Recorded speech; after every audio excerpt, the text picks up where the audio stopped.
When you think about overbuilt knives, what brands come to mind? How's it going, everybody? I'm Rollshambo, the connoisseur and collector of all things sharp and shiny. And shout out to my buddy Mike over at Midgards Messer USA. He reached out to me and he said, hey, I'd like to contribute to the channel. I'm going to send you something. You can keep it, you can sell it, but it's heading your way. And it got here. And I'm excited because I didn't necessarily know what to expect in the box. I didn't know.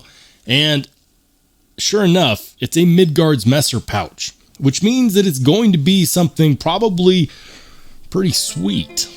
And I'm excited because I love Midgards Messer knives. For example, this one is my Midgards Messer Thunrar. Big, beefy, overbuilt hunk of slicey goodness that does things that it shouldn't do.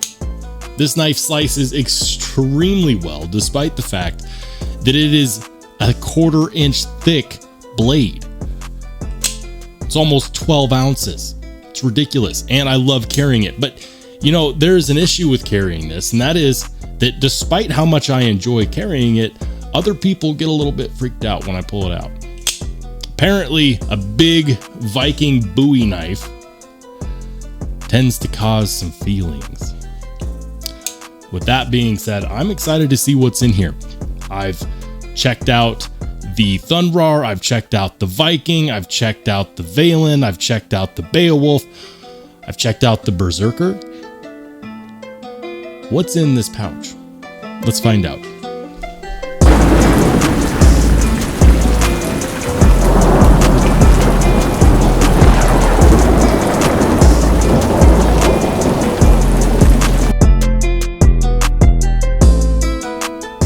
This is the Midgards Messer Little Beowulf, a smaller version of the bigger knife, which is the Beowulf.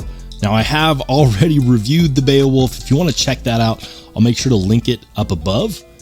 But first and foremost, again, I got to shout out Mike from Midgards Messer USA. Guys, if you're on their website, feel free to use my discount code, and that is Rollshambo for 10% off your order with Midgards Messer. And that's the way you got to get these knives. You have to jump on them on the website when you see them because these are super limited. But it's easy to see why people go after these knives, because if you like overbuilt knives, there is no other company that I can think of that consistently puts out this good a quality. Some of you might be thinking PMP, but those knives are just ridiculous. These are overbuilt, but you can actually use them.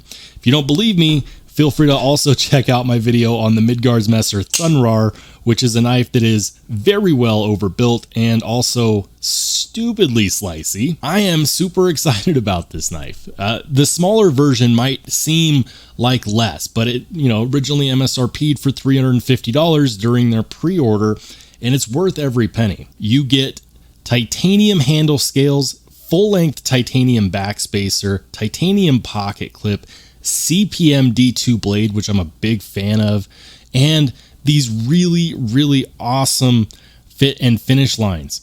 For example, if you look at the edges of those handle scales, they are rounded over. They're perfectly rounded over. That leads to a handle that really does a great job of melting into your hands. The lines are beautiful and elegant, and this is a knife that looks big even though this specific one is not.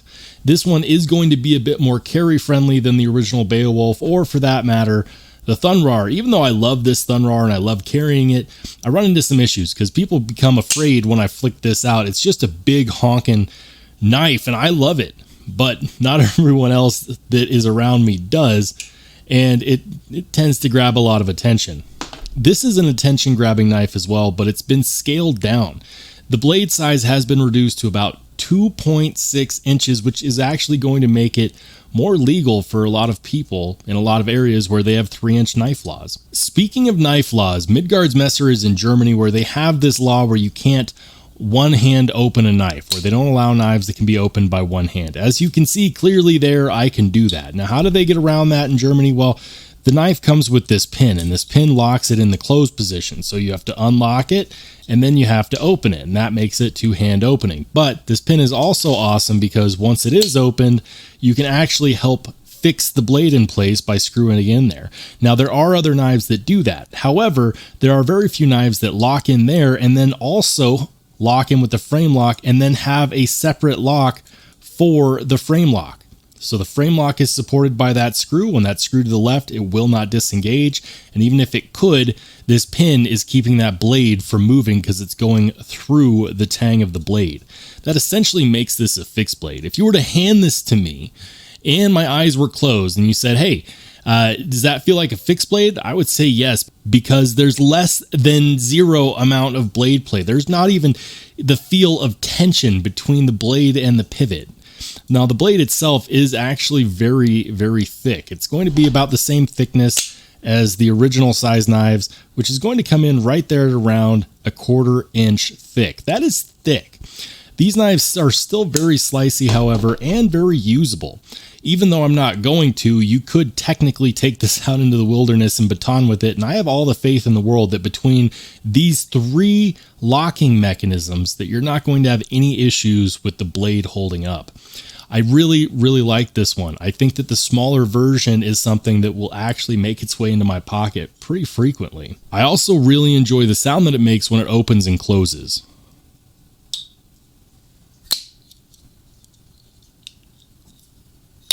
It has this deep, overwhelming resonance that makes you feel like you are, in fact, opening and closing something that's very, very solid. As far as the weight is concerned, it's not a light knife. Yes, it is downsized, but because the scales are not skeletonized or milled out, and because the thickness of this blade is very overwhelming, it's still not light. I would go ahead and guess that this is going to be somewhere between 6.5 to 7 ounces, knowing that the Thunbrar was somewhere around, just shy of 12 ounces. That feels like that should be the case. Let's go ahead and weigh it.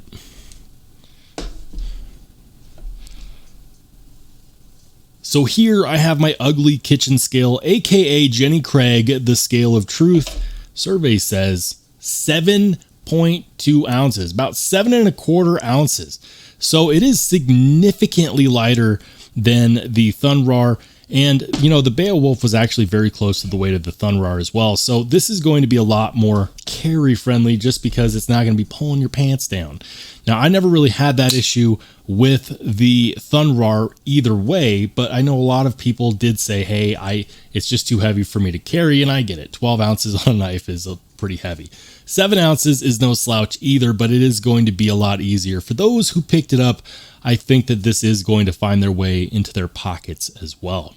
As far as the ergonomics are concerned, the original Beowulf was good for a full 4-finger grip, and you can 4-finger grip this one as well. However, I actually don't suggest that. Because the knife is smaller, I actually suggest doing a 3-finger grip, then using this jimping as a landing spot and putting your thumb near the tip of the blade. This is going to give you a lot of control when you're skinning or feather sticking. Whatever you're using this knife to do, you're going to have a lot of control. This is not a gimmick. It's not one of those knives that's humorously small just for the sake of being small. This is a knife that is going to be more compact, but will still be big and beefy enough to get the job done. I can really appreciate that. Let's go ahead and do a quick comparison, and I'll go ahead and compare it against the Thunbrar because why not? As you can see, the Thunbrar is quite a bit beefier. There's more of everything on the Thunbrar, but the Beowulf, the Little Beowulf rather, is going to be a lot more carry friendly due to its smaller stature. It's going to be just as fun to carry as well because it's very fidgety with that fuller. The fuller is 100% deployment friendly. It's running on bearings. It is not single-sided. I can live with that. I wish that it was, but it's not. How cool would this be if you could have the Midgards Messer logo on the pivot? I'm just going to throw that out there in case Dirk Hoffmeister is watching. Dirk, make single-sided captive pivots, man. That would be pretty dang sweet. And more to the point, I actually think that a little Thunbrar would be pretty cool as well. I know they make a smaller Thunbrar for fixed blades. Having a smaller Thunbrar for the folding knife would actually be killer. I would love that, and I would, of course, look to add it to my collection. You guys, Midgards Messer makes so many amazing designs. They actually outsource to their community for their designs, which is why you get so many good pieces from so many good people, as because they really utilize those people as a family to come up with some striking knives. I'm a big fan of that, and make sure that you watch the video that pops on the screen next to see my video of the Thunrar.